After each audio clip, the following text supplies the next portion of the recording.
अल्लाह को किसने बनाया?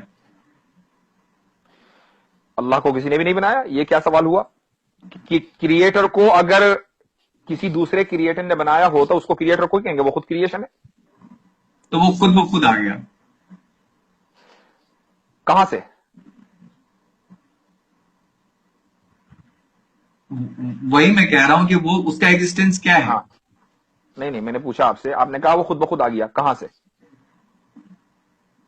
वही तो मैं आपसे सवाल कर रहा हूं कि वो जो है, अगर आप कह रहे हैं कि उसको किसी ने नहीं बनाया, तो इसका मतलब है कि वो मतलब खुद ब खुद एग्जिस्ट करता है और उसको जो है किसी को मतलब खुद ब खुद है वो। एक मिनट, ये बताइए कि आपने कंप्यूटर बनाया है ना? तो क्या कंप्यूटर के अंदर बैठे हैं आप या कंप्यूटर के बाहर बैठे हैं? बाहर बैठा हूं। अल्लाह ने टाइम बनाया है, तो वो टाइम के अंदर कैसे बैठेगा? वो टाइम के बाहर है। अल्लाह ने स्पेस बनाया है, ये जो पूरा मकान है, पूरा यूनिवर्स है, वो यूनिवर्स में क्यों बैठेगा? वो यूनिवर्स के बाहर है।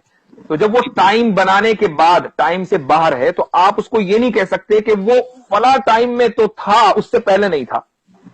ठीक है, जब कंप्यूटर बनाने वाला कंप्यूटर से बाहर है, तो टाइम बनाने वाला टाइम के अंदर कैसे होगा? ठीक है। तो बट उसका भी तो एक टाइम होगा ना, उसका भी तो एक स्पेस होगा जिसमें वो है। ये क्या बात हुई? अभी मैंने आपसे कहा कि जब कंप्यूटर बनाने वाला कंप्यूटर में नहीं है, तो टाइम बनाने वाला टाइम में नहीं है, टाइम से पहले है। और जब उस जो टाइम, आप उसको ये नहीं कह सकते कि भाई इतने मिलियन साल पहले अल्लाह ताला था, उससे पहले नहीं था। क्योंकि जब आप कितने भी पीछे जाएंगे, आप मिलियन बिलियन ट्रिलियन जिलियन चले जाएं, वो टाइम है। उस टाइम को बनाने वाला अल्लाह है। तो जो बनाने वाला है टाइम का, वो कभी टाइम में नहीं होगा, बल्कि टाइम के बाहर होगा। और जो टाइम के बाहर होगा, आप उसको टाइम से जज नहीं कर सकते। इसलिए आप ये नहीं कह सकते कि अल्लाह कब आया, क्योंकि जो कब का सवाल है, ये उसके लिए होगा जो टाइम के अंदर है, ना कि उसके लिए जो टाइम के बाहर है। तो मतलब कुछ ऐसी चीजें हैं जो खुद मतलब हमेशा से रह सकती हैं, वो हमेशा से हैं, ये आपका कहने का कुछ ऐसी तात्पर्य है? चीज नहीं, सिर्फ अल्लाह। कुछ ऐसी चीज नहीं, सिर्फ अल्लाह, सिर्फ क्रिएटर। मैं अगर उसी तरीके से कहूं कि ये कायनात जो है वो हमेशा से है और इसको किसी ने नहीं बनाया, तो उसमें कितने का फर्क पड़ रहा है? नहीं, तो आप अगर ये ना कहें कि अगर या मगर, आप ये कहिए कि है हमेशा से। आप क्यों थ्योरी को लेकर चलते हैं? आप फैक्ट्स के ऊपर बात कीजिए ना। आप ये कहिए कि भाई ये कायनात हमेशा से है, अब हम ये कहेंगे उसकी दलील दीजिए। जनाब, साइंस जो है वो ऐसे ही चलता है, थ्योरी पे ही चलता है। अलग अलग थ्योरी दिए जाते हैं, जिसको आप रॉन्ग प्रूव कर देते हैं उसको हटा दिए जाते हैं, और जो सही रह जाते हैं वो रह जाते हैं। तो आप ये कहिए कि भाई हमारी थ्योरी के एतबार से कायनात हमेशा से है, अब हम ये कहेंगे भाई आप दलील दो, तो आप दलील दीजिए।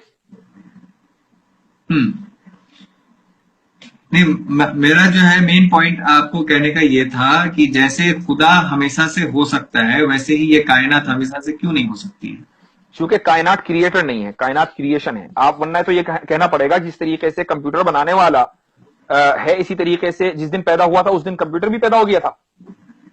उसने बड़े होकर पढ़ाई की, उसके बाद उसने वो इंजीनियर बना, यहां तक कि उसको एबिलिटी हुई कि उसने कंप्यूटर ईजाद किया। तो ऐसा ही ये है। तो अल्लाह, कायनात हमारे लिए क्रिएटर नहीं है, क्रिएशन है। उसके लिए जरूरत है कि एक टाइम से वो शुरू हो। ठीक है, एक टाइम से वो शुरू होगा और उसी को हम क्रिएशन पॉइंट कहेंगे। अल्लाह क्रिएट है, वो टाइम बाउंड नहीं है। ठीक है, वो टाइम बाउंड नहीं है।